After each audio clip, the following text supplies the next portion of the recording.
Selamat pagi anak didik kami semuanya. Apa kabarnya? Semoga kita semua tetap dalam keadaan sehat. Sebelum memulai pembelajaran kita berdoa dulu. Doa dimulai dalam nama Bapa dan Putra dan Roh Kudus. Amin.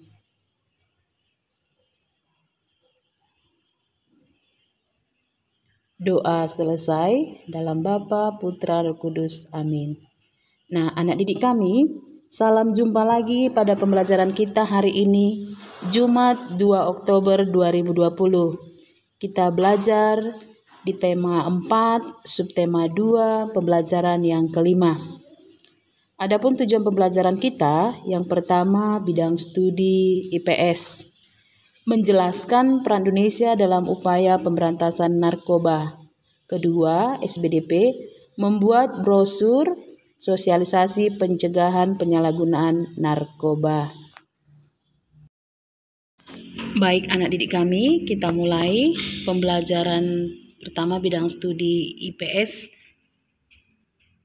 Menjelaskan peran Indonesia dalam upaya pemberantasan narkoba dalam lingkup ASEAN. Salah satu dampak negatif globalisasi adalah penyalahgunaan narkoba, yaitu narkotika dan obat berbahaya yang semakin merajalela. Hal ini dapat dibuktikan dengan masih maraknya kasus penyeludupan yang dilakukan oleh warga negara asing melalui jalur penerbangan internasional ataupun jalur pelayaran. Nah, anak didik kami, di sini Ibu akan memberikan video peran Indonesia. Salah satunya nanti ada di sana dalam upaya pemberantasan narkoba dalam lingkup ASEAN. Silakan anak didik kami simak dengan baik video tersebut. Semoga video tersebut dapat membantu anak didik kami memahami pembelajaran kita untuk hari ini. Anak-anak, pada era globalisasi ini di Indonesia juga melakukan kerjasama dengan negara-negara lain, termasuk dengan negara-negara ASEAN. Contohnya Malaysia, Singapura, Filipina, Thailand, dan lainnya. Nah, bagaimana bentuk kerjasama Indonesia di bidang sosial budaya dengan negara-negara ASEAN? Mari kita lihat. Bentuk kerjasama ASEAN di bidang sosial budaya. 1. Kerjasama untuk kepentingan kemanusiaan. 2. Menjaga perdamaian antara negara ASEAN. 3. Mewujudkan wilayah Asia Tenggara bebas narkoba. 4. Bidang pendidikan. 5. Kerjasama kebudayaan dan penerangan ASEAN. 6. Kerjasama di bidang pariwisata. Anak-anak, setelah kalian tahu bentuk kerjasama Indonesia di bidang sosial budaya dalam lingkup ASEAN, sekarang mari kita belajar peran Indonesia dalam kerjasama di bidang sosial budaya tersebut. Kira-kira apakah peran Indonesia? 1. Keikutsertaan Indonesia dalam ajang olahraga SEA Games. Nah, di sini Indonesia pernah menjadi tuan rumah penyelenggara SEA Games. Tentu kalian masih ingat kan? Memberikan bantuan kemanusiaan. Indonesia mengirimkan bantuan kemanusiaan untuk negara-negara ASEAN yang dilanda bencana alam atau konflik. Contohnya adanya topan Badayan di Filipina. Indonesia pun turut membantu.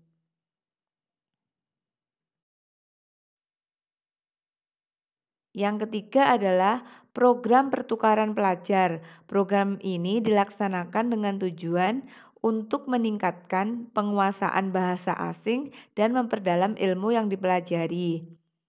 Ini terlihat adanya kerjasama banyak pelajar Indonesia yang belajar di negara tetangga seperti Malaysia, Singapura, Thailand, dan Filipina. Begitu pula banyak para pelajar dari luar negeri yang belajar di Indonesia.